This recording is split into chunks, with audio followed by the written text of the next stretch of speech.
one of the myths of this campaign, I think, all along, is that Ann Romney is some sort of secret weapon, and I don't say this. This is the most overused term with all political spouses. I mean, partly because nobody votes for the first lady or first man. I mean, it might help to humanize the candidate. It might help to bring another dimension to their personality. I certainly knew feminists who thought that as much as they abhorred George W. Bush, there must be something decent about him because he was married to this woman who seemed kind of secretly spunky and rebellious. Yeah.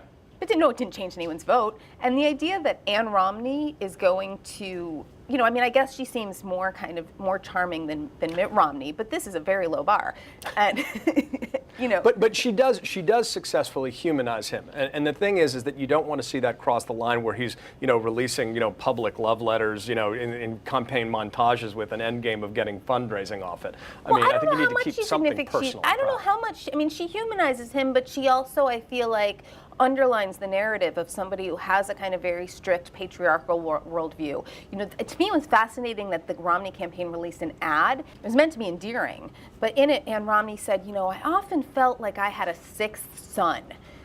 The idea that anybody... I wouldn't take that as a compliment. Right, exactly. I mean, to me, that's something that somebody's kind of angry ex-wife would say about them.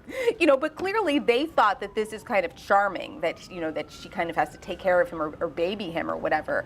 But to me, this actually speaks, both the fact that she said it and the fact that they think that that makes them look good. Well, and the fact that they were so quick to reignite the mommy wars, which goes back to the Hillary Clinton baking the cookies things. This really is going to be a choice, not an echo election with a very traditionalist view of the family, for example, versus a less traditionalist. And I also think you can't say that it's kind of unfair and inflammatory to talk about the war on women or to use that rhetoric, which they kind of say it's ridiculous to use that rhetoric. It's like war on caterpillars. If you then flip it out, if you then start talking about a war on moms. No, they doubled down. They went from saying that it was, I think that terminology is ridiculous. I don't think we have real wars, and I don't think it's ridiculous when people throw that term around. But then all of a sudden the Romney camp doubles down and started using it themselves. Right, and so then, now they can't complain about it anymore. Right, well, exactly, which just shows how just sort of bankrupt all this stuff is at the end of the day. Michelle Goldberg.